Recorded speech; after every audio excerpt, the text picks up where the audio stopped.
राधे राधे। देखिए मंजू पूजा गौरी का स्थान। और अब नवरात्रि शुरू हो गए हैं। नवरात्रों में और माता रानी कैसे साधना करती हैं। ये मंजू मैया के बच्चे हैं यहाँ पर जो उद्यम कर रहे हैं। अब मंजू मैया को हम दिखाएंगे नवरात्रों में क्या कर रही हैं अपने। ये इनका स्थान है मंजू मैया का, अंदर में बैठी हुई हैं।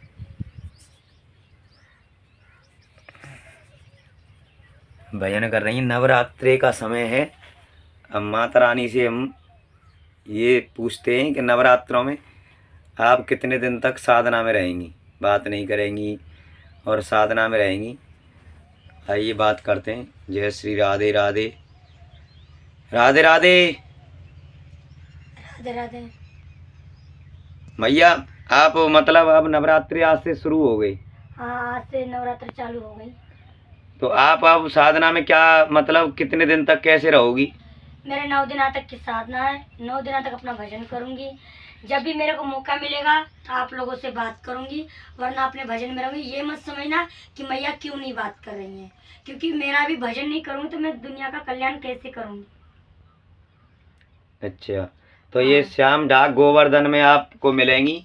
हाँ जी। और जो भी यूट्यूब वाले आते हैं भक्त, मतलब यूट्यूब बनाने के लिए आते हैं, ज़्यादा परेशान ना करें मैया को। इसलिए हाँ, आप अपने भाई के वीडियो ना डाले मेरे भाई के बारे में क्योंकि बालकदास भाई इसलिए डांट रहा था कि मेरी मैया भजन नहीं कर रही तो जनता का कल्याण कैसे करे। क्योंकि 2 महीना में कुंभ के मेला में परेशान होके आई थी, तो मैंने ही बोला था कि कोई भी आए उसको वीडियो ना बनाने दे, परंतु वे हमको ये बोला कि हम यहाँ से आए, इलाहाबाद से आए, फलाने आए। तो मैंने कि चलो कोई बात नहीं, आए हो तो आप हमको भजन करन दो, और जो तुम्हें सामान देना है दे के जाओ, कह के मत जाओ। कह के और देने में बहुत अंतर होता है। और लोग कह रहे हैं कि आपका भाई आपसे जलता है कि नहीं, मेरा भाई मुझसे क्यों जलेगा। जब इतने सालों से मैं जंगल में रह रही थी, और तो ये कि छोटी सी कुटिया में कुंभ के मेला में चली गई, तो ये मेरे बच्चों के खातिर अब ये मैं आई। पहले नहीं थी, ये झोपड़ी थी, तो ये अब बनाया ही इतना सा, जितना भी जैसा भी बना है। यूट्यूब पर वालों नहीं दिया था पैसा उसको, क्योंकि वो कहता है कि हम पेड़ के नीचे साधना करेंगे, पर वो जबरदस्ती यूट्यूब वालों ने 20,000 रुपये दे के गया मेरे बालदास भाई को, जो उन्होंने ये मतलब यूट्यूब पर वालों नहीं दिया है। हमारे संत को या अघोरी को, आस्थाई रास्ता वाले ने जो एक ही वीडियो बना के लेके गया बेचारा उस भाई को। इसलिए मेरे को गुस्सा। और ये लोग दिन दिन पूरे वीडियो बना रहे हैं। और ये क्या लेके आ रहे हैं मेरे लिए, आटा चून। इससे क्या हो जाएगा, मेरे बच्चों को तो मैं वैसे ही खिलाती हूँ। यहाँ का नाम तुम क्या कर रहे हो, चून आटे का करना ही है तो कोई अच्छा काम करो, उससे तुम्हारा नाम हो।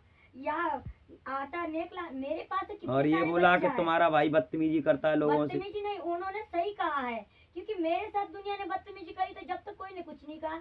जो लड़ाई दंगा झगड़ा हुआ उसकी वीडियो तो कोई ने करके नहीं डाला। और जब मेरा भाई ने, मैंने ऑर्डर दिया था कि कोई भी आए या वीडियो ना बनाए, जब मैंने मना कर दिया था तो उसकी कोई गलती नहीं। जो माँ बताए तो बेटा तो करेगा ना। जैसे अब तुम बागेश्वर धाम जाओ, मिलने आए हो, मिल लो बस। मिलने आए, प्रणाम करो, दर्शन करो, चलते हो। वीडियो बना के बैठ जाते हैं। यहाँ भी जो बागेश्वर बाबा तो नहीं मिल रहा है ना, यहाँ भी खाना पीना। जितने लोग हैं वही तो मुझे मारे। मैं भी तो उनसे मिलने गई थी ना, तो मैं भी एक अघोरी महात्मा इतने बड़े मतलब बाबा जी से मिलने, भैया से मिलने गई, तो उन लोगों ने मेरे साथ कितना अत्याचार किया। 4 बार तो तुम तो ये कुछ नहीं हो, मेरे साथ तो कितने यूट्यूबर वालों ने कितना हल्ला करा, कितने जनता ने मेरे को प्रॉब्लम दिया, फिर भी तो मैंने कुछ नहीं कहा है ना। तो इसलिए मेरे भाई मेरे को इसलिए रोकते थे कि तुम किसी से कुछ नहीं कहोगे, ना ही बागेश्वर धाम को, ना ही मोदी योगी सरकार को, ना ही प्रशासन के लिए, ना ही किसी संसार के लिए कुछ भी कहोगी। तुम अपना मैया अपना भजन करो। और लोग कमेंट करते हैं कि तुम्हारा भाई तुम्हारा हाथ पकड़ता है, ये कौन है इसका। नहीं, वो तो मेरे को रोक रहा था। जैसे अपनी बहन भाई होगी तो रोकोगे नहीं क्या, हाथ नहीं पकड़ोगे क्या, वैसे डायरेक्टली बोलोगे क्या। जैसे मैं बोलने चालू कर दिया तो मेरे को रोकने के लिए हाथ से तो दीदी शांत हो जाता। अब भीड़ भप्पड़ में तो मेरे को रोकेगा, खींचेगा ना, चल अंदर हो, भीतर कमरा में बैठ। तो ये कोई गलत नहीं है। मेरे भैया ने मेरे को अंदर पकड़ के खींच के अंदर बिठा रहा। तुम्हारे बच्चों की शादी करवाई थी। वो लोग है ना उल्टा वीडियो काट के, वीडियो को शॉर्ट करके, मतलब अलग उस भाई के विषय गलत सोच। क्योंकि आज मुझे जो जितना ये ज्ञान दिया है तो बालकदास भाई ने दिया और किसी जनता ने नहीं दिया। जितना भी मुझे प्रवचन सुनाया, कथा सुनाई, जो भी मेरे को संसार के बारे में बताया कि बेटा ऐसे किससे नहीं कहना, ऐसे किससे गलत नहीं बोलना, जो मैं पहले खूब गाली देती। हाँ, जिस किसी को भी मिलना है, मेरा भाई संगीत कलाकार है और फ्री में करता है काम। भागवत, कीर्तन, मनोरंजन, जो भी मतलब जन्मदिन, जो लड़कियों का भजन, नवरात्र का जागरण, और जैसे कि मैं अपने जानवरों का, ये मेरा इंटरेस्ट है। ये मेरी रानी मुखर्जी है जो इसके बच्चा निमक होते हैं, क्योंकि मेरे जैसे पास तुम पे कोई नवद्रा गाँव में जागरण करवाना चाहे तो तुम्हारा कॉन्टेक्ट नंबर ये मेरा 63 कॉन्टैक्ट नंबर ये नहीं, ये 63 96 ये नया नंबर है क्या? हाँ, ये नया नंबर है। 63 63 96 96 87 87 53 53 56 56 ये जागरण कमेटी का नंबर है तुम्हारे भाई का है। कमेटी का नंबर है। और ये जो नंबर है ये मेरा वाला है, संपर्क सूत्र जो मेरे से संपर्क कर सकते हो। इस नंबर से आप सभी को बात करने का मौका मिलेगा। और वो नंबर तुम्हारा ये वाला, ये नहीं जो अभी बोला था 63 वाला, 63 वाला, वो संपर्क करने के लिए संगीत मतलब माता रानी की जागरण भागवत के लिए वो संपर्क करिए। और जिसको भी मेरी मदद करनी मेरे जानवरों के खिलाफ, भागवत में, हाँ भागवत में, कीर्तन, क्योंकि मैं जानवरों के लिए करती, जो भी कुछ मेरे को सरकार तरफ से मिलता है, जो कमेटी की तरफ से मिलता है, मैं जानवरों की, कुत्ता बिल्ली जानवरों की सबकी मतलब शादी कराती। तो मेरा भाई जो भी मिलता है उसको बच्चन की शादी कराता है। वो घर गृहस्थी में उसका कोई नहीं है, अकेला संत है, क्योंकि वो मेरे कहने पे कुत्ता की भी शादी करा देता है। चौड़े में, जंगल में, वीरांगन में पंडागल लगाता है और कुत्ता बिल्ली की शादी करा के उनका घर बसाता है। जो भी अनाज पानी मिलता है सभी जानवरों को भोजन बना के खिलाता है। ऐसा संत कहाँ मिलेगा? ये पहली बार देखा है मैंने कि ऐसा संत। इंसान को तो दुनिया खिला रही है, कमा के कुत्ता बिल्ली को खिलाना ये सबसे बड़ा संतगिरी होता है। उसको तुम गलत ना कहो। मैंने इसीलिए तो मैंने उनका साथ लिया कि भाई जब जानवरों को इतना प्रेम करता है तो इंसान को कितना दयावान होगा। परंतु उसकी लीला कोई ने नहीं समझी, इसलिए वो क्रोधित हो रहा है कि बहनचोद हम मैया के लिए इतना कर रहे हैं और हमारा कुछ नहीं। और ये चून आटा लेके आ रहे, मैया को 2 महीना कुंभ के मेला में परेशान किया। इतने सालों से हमारे पास मैया रह रही, हमने इसको इतना ज्ञान दिया, विज्ञान बनाया, कुंभ के मेला में हमने भेजा।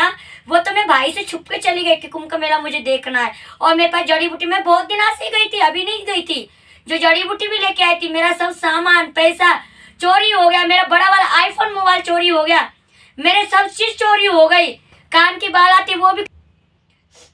इस वजह से ये मैं थोड़ी गाली देती हूँ, बकती हूँ, मैं खड़ंग बोलती हूँ। इसलिए मेरे को भाई अपने जंगल से बाहर नहीं जाने देता है, ना ही किसी जनता से बात करने देता है कि मेरी बहन थोड़ी अलग टाइप की, वो खड़ंग बोलती है। उसे बोलने को रुक चालू हो गई तो पूरा इंडिया पास कर देगी, नहीं तो चुपचाप बैठ जाएगी। इसलिए मेरा बोलना खड़ंग रहता है। मैं जो भी बोलूंगी सत्य बोलूंगी, सत्य के सिवा और कुछ नहीं कहूंगी, क्योंकि इस कलयुग में सत्य आना चाहिए। सत्य में क्या चला? गौतम बुद्ध ने जो ज्ञान बताया है। गाली तो तुम क्या सुनोगे? कितने साल हो गए मेरी गाली, एक संत होके अघोरी माता का गाली खाता बैठा है। मैं इसको मारती भी, मैं इसको गाली भी देती हूँ, फिर भी कहता है कि मैया तू चाहे गाली दे, चाहे तू लड़, चाहे तू भीड़, हमें तुम्हारे दरबार से नहीं जाना है। मेरे जंगल में शमशान में आके बैठता है। मैंने कि बेटा शमशान में मत बैठ। अब तुम्हारा पता? मेरा श्याम ढाक बरौली। इस समय नवरात्र पे मैं जंगल में ही श्याम ढाक बरौली गोवर्धन, श्याम ढाक बरौली गोवर्धन मथुरा, उस मथुरा पे। और जिस किसी को भी मिलना है आप आके मिल सकते हैं। नवरात्र पे मैं गोवर्धन पे मिलूंगी, इसके बाद मैं कह नहीं सकती मैं कहाँ जाऊंगी। और सभी को राधे राधे। राधे राधे। देखिए जय श्री राधे। नवरात्रियों में शुभकामनाएं आपको, आप सब मंगल रहें, सबके आप अच्छा कर्म करें, अच्छी सोच रखें, सुखी रहें। जय श्री राधे। आपके जो परेशानी दिक्कत हो उसके लिए मैं जंगल में, आप सभी संसार के लिए, बागेश्वर धाम के लिए भी, मोदी योगी सरकार के लिए भी, और मैया राधे राधे, और मोर वाली मैया है ना, राधे राधे। राधे राधे।